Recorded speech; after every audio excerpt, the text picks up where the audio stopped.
የአፍሪካ ከተሞች እርስ በራስ በመማማርና ተሞክሯቸውን በመለዋወጥ ለጋራ እድገታቸው እንዲሰሩ ለማስቻል ያለመ የእርስ በርስ የመማማሪያ መድረኮች በተለያዩ ዘርፎች ይካሄዳሉ።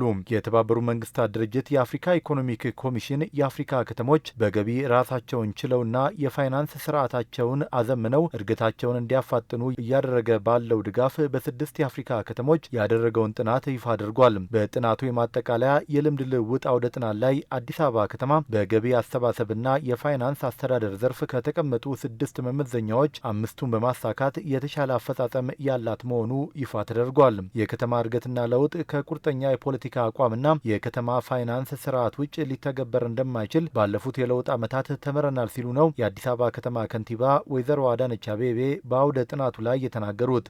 We have learned that urban transformation is not only possible without strong municipal financing system and political commitment to reform.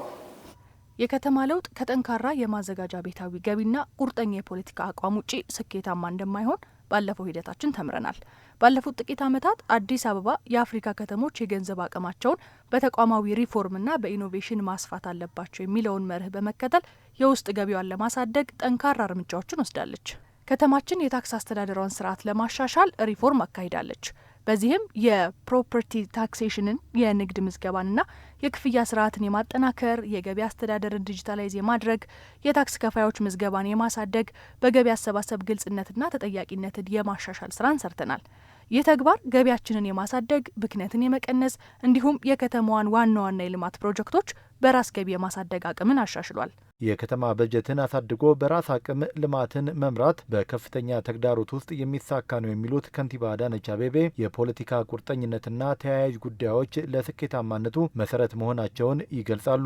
It requires political leadership, technical capacity, data-driven decision making, and trust between the government and the citizen.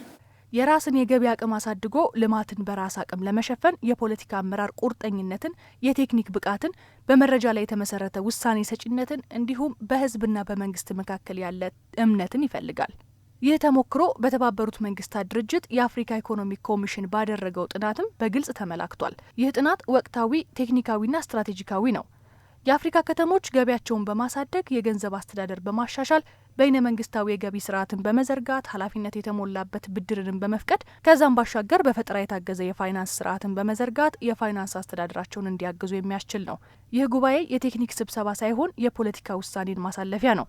ከንቲባዎችና አስተዳዳሪዎች ውጤታማ ተሞክሯቸውን የሚለዋወጡበት፣ የገንዘብ አስተዳደር ኢማዕከላዊነት ትክክለኛ ውሳኔን ለማሳለፍ የሚመክሩበትና አስቻይ ብሔራዊ ማዕቀፎችን የሚያስቀምጡበት ይሆናል። የጥናት ፕሮጀክቱ ዓላማ ከተሞች ማዘጋጃ ቤታዊ ገቢያቸውን በማሳደግ የፋይናንስ አቅማቸውን ማሳደግ እንዲችሉ ማድረግ መሆኑን የተናገሩት በተባበሩት መንግስታት ድርጅት የአፍሪካ ኢኮኖሚ ኮሚሽን የስርዓተ ጾታ ድህነት ቅነሳና ማህበራዊ ፖሊሲ ዘርፍ ዳይሬክተር ሱዛና ሽዌድሩስኪ ፕሮጀክቱ 6 የአፍሪካ ሀገሮችን በመጀመሪያ ደረጃ የሚያግዝ መሆኑን ገልጸዋል። አዲስ አበባ፣ ዳር es salaam፣ ኪጋሊ፣ ናይሮቢ። ፕሮጀክቱ በዋነኛነት 6 የአፍሪካ ከተሞችን ይደግፋል።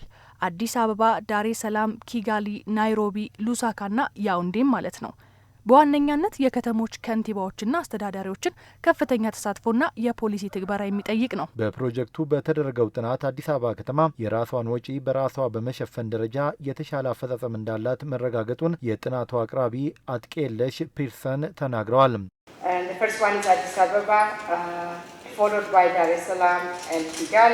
አዲስ አበባ የመጀመሪያዋ ስትሆን ዳሬ ሰላምና ኪጋሊ ደግሞ ይከተላሉ።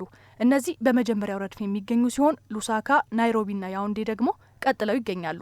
ይህንን ጥናት ስንሰራ 6 መለኪያዎችን ተጠቅመናል። ሙሉ ሪፖርቱ በስፔን ሲቪያ በተካሄደው የከተሞች የፋይናንስ አስተዳደር ጉባኤ ሪፖርት ላይም ወጥቷል።